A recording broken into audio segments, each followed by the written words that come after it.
भारत गौरव आचार्य श्री पुलक सागर जी गुरुदेव के प्रवचन और लेटेस्ट धार्मिक भजन व कार्यक्रम निशुल्क देखने व सुनने के लिए हमारे YouTube चैनल जीन शरणम मीडिया को आज ही सब्सक्राइब करें और सबसे पहले देखने के लिए बेल आइकन पर क्लिक जरूर करें। दुनिया में अकेला ही आता है और जब इस दुनिया से जाता है तो अकेला ही जाता है। इस आने और जाने के सफर में अपनी नई मंजिल की तरफ बढ़ने में मृत्यु के बाद की यात्रा करने से पहले जन्म मरण की श्रृंखला के बीच हम लोग जिस परिवेश में रहते हैं, जिसमें उठते हैं, बैठते हैं, चलते हैं, खाते हैं, पीते हैं, अपने व्यक्तित्व का निर्माण करते हैं, उसका नाम समाज हुआ करता है। ध्यान रखिए, हमारा समाज मानव समाज है। केवल इंसानों के समूह का नाम समाज नहीं होता। जहां 150 लोग बैठ जाएं उसे ही समाज नहीं कहते हैं, बल्कि भाईचारे, प्रेम और सौहार्द का नाम समाज हुआ करता है। कुछ ईंट पत्थरों को इकट्ठा करने से मकान नहीं बन जाता है। उन ईंट पत्थरों को सुनियोजित तरीके से व्यवस्थित जो जमाना जानता है, ऐसा कोई कलाकार ही मकान का निर्माण किया करता है। और जो हमारे परिवार के, समाज के रिश्तों को व्यवस्थित रखना जानता है, जो हमारे आत्मीयता के संबंधों को जोड़ना जानता है, एक बात याद रखना, जब ईंट से ईंट जुड़ती है तो मकान बनता है, रिश्ते से रिश्ते जुड़ते हैं तो परिवार बनता है, और दिल से दिल जुड़ते हैं तो समाज का निर्माण हो जाया करता है। भाई, इतना ध्यान रखना अपने जीवन में, जब दो अचेतन वस्तुएं जुड़ती हैं तो कोई ना कोई आकार जरूर बना करता है। हम तो चेतन लोग हैं, यदि हम आपस में जुड़ जाएं तो एक आदर्श समाज की स्थापना हो जाए। आओ आज बैठकर एक आदर्श समाज की स्थापना करें। आज का जो विषय है, ना तो परिवार से संबंध है इसका, ना व्यक्ति से संबंध है। आज का विषय तो समाज और समूह से संबंधित विषय है। ध्यान रखिए, एक ऐसे समाज का निर्माण करें, एक ऐसा तीर्थ बनाएं, एक ऐसी संकल्पना को साकार करें जो आने वाले युग के लिए एक मिसाल बनकर के खड़ी हो जाए। मान्यवर, भगवान महावीर ने 4 तीर्थ बनाए। उन्होंने अपनी जिंदगी में कोई बहुत बड़े तीर्थों का निर्माण नहीं किया। महावीर के नाम से जितने तीर्थ हमने बनाए, शायद महावीर ऐसा एक भी तीर्थ नहीं बना पाए। राम के नाम से जितने तीर्थ बने हैं, शायद राम ने अपने जीवन में एक भी तीर्थ नहीं बनाया होगा। महावीर ने एक भी तीर्थ नहीं बनाया, कृष्ण ने एक भी तीर्थ नहीं बनाया। लेकिन एक बात ध्यान रखना, ये लोग तीर्थों का निर्माण नहीं करते, बल्कि ये वो महान लोग हैं जहां चरण रख देते हैं वो स्थान अपने आप तीर्थ बन करके खड़ा हो जाया करता। इन्हें तीर्थ हमने बनाए, कुछ तीर्थ तीर्थंकरों ने बनाए। एक बात आदमी को सोच लेना है कि भगवान महावीर ने जो तीर्थ बनाए हैं उसमें ईंट पत्थरों की जरूरत नहीं पड़ा करती है, उसमें सीमेंट और गारे की जरूरत नहीं है, उसमें जमीन के टुकड़ों की आवश्यकता नहीं है, और महावीर ने जो तीर्थ बनाए उसमें पैसों की जरूरत नहीं, उसमें तो प्रेम की जरूरत हुआ करती है, आत्मीयता की जरूरत हुआ करती है। मनुष्य जो तीर्थ बनाता है वो ईंट पत्थर चूने सीमेंट से बनते हैं, लेकिन परमात्मा जो तीर्थ बनाता है वो आत्मीयता और प्रेम के रंग में रंग करके बना। महावीर ने 4 तीर्थ बनाए, हमने भी बहुत से बनाए। सम्मेद शिखर बनाया, गिरनार बनाया, पावापुर बनाया, चंपापुर बनाया, अष्टापद बनाया।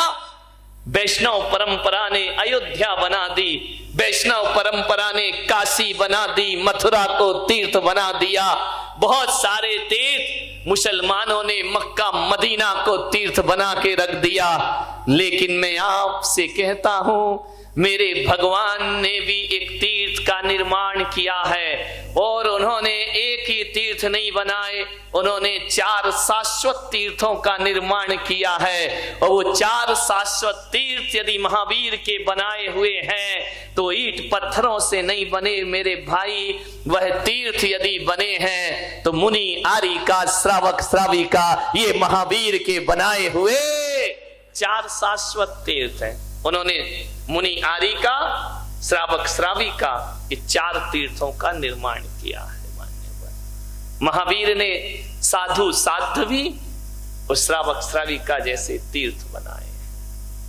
मान्यवर समाज भी एक तीर्थ है, जितने लोग यहां बैठे वह भी एक तीर्थ है, संत भी एक तीर्थ है, साध्वी भी एक तीर्थ है, और इनको जो मानता है वो श्रावक और श्राविका भी एक तीर्थ के समान हुआ करते हैं। ये चलते फिरते तीर्थ है, ये स्थायी नहीं है। ध्यान रखना, पत्थर के तीर्थों का तो जीर्णोद्धार किया जाता है, लेकिन महावीर के तीर्थ तो शाश्वत तीर्थ रहा करते हैं, ये कभी भी जीर्ण शीर्ण नहीं पड़ते। समाज भी एक तीर्थ है। मानिए, आपसे निवेदन है, ऐसी समाज का निर्माण करें जिसका धरातल अहिंसा और अपरिग्रह से जुड़ा हो, जिसका चिंतन जियो और जीने दो से जुड़ा हो, जिसके हृदय में करुणा धड़कती हो और जिसके नैनों में दया बरसती हो, वो महावीर का शाश्वत तीर्थ हुआ करता है। लोगों ने कहा कि जैन कौन हुआ करता है, तो मैं पुलक सागर कहता हूं कि जिसके घर का रसोई घर सूरज डूबते ही बंद हो जाता है, और जब तक सूर्य उदय नहीं होता उसका रसोई घर ना खुले, तो समझना वो जैन का घर है, जैन का परिवार है। जिसके घरों में पानी छानने के छन्ने लगे रहते हो, समझना वो किसी जैन का घर हुआ करता है। और जिसके घर में संतों के आहार होते हो, समझना वो किसी जैन का घर हुआ करता है। आपके रसोई घर सांझ डलते ही बंद हो जाना चाहिए। मैं हरिद्वार गया, गंगा त्रिवेणी घाट हरिद्वार की हर की पैड़ी, वहां पर प्रवचन हो गए। त्रिवेणी ऋषिकेश भी गए, हर की पैड़ी पर भी गए। कितना सुंदर वह दृश्य है, दोनों तरफ गंगा बह रही है, बीच में एक हर की पैड़ी बनी हुई है। वहां जब गए तो लोगों ने कहा कि महाराज क्या आप गंगा स्नान नहीं करेंगे? दिगंबर संत तो करता ही नहीं। वहां के महंत ने पूछा कि क्या जैन लोग गंगा को नहीं मानते हैं? क्या जैन लोग सूरज को नहीं मानते हैं? क्या सूर्य को अर्घ नहीं चढ़ाते जैनी लोग? मैंने कहा चढ़ाते हैं। तो बोले गंगा को नहीं मानते? मैंने कहा मानते हैं। तो बोले आप स्नान क्यों नहीं कर रहे हैं? आप सूर्य को अर्घ क्यों नहीं चढ़ा रहे? मैंने कहा इतना सामंजस्य रखो अपने बीच में। जैन भी सूर्य को मानता है, जैन भी गंगा को मानता है। फर्क थोड़ा सा इतना सा हो जाता है कि हमारे मानने के तरीके अलग हैं और तुम्हारे मानने के तरीके थोड़े से अलग हुआ करते हैं।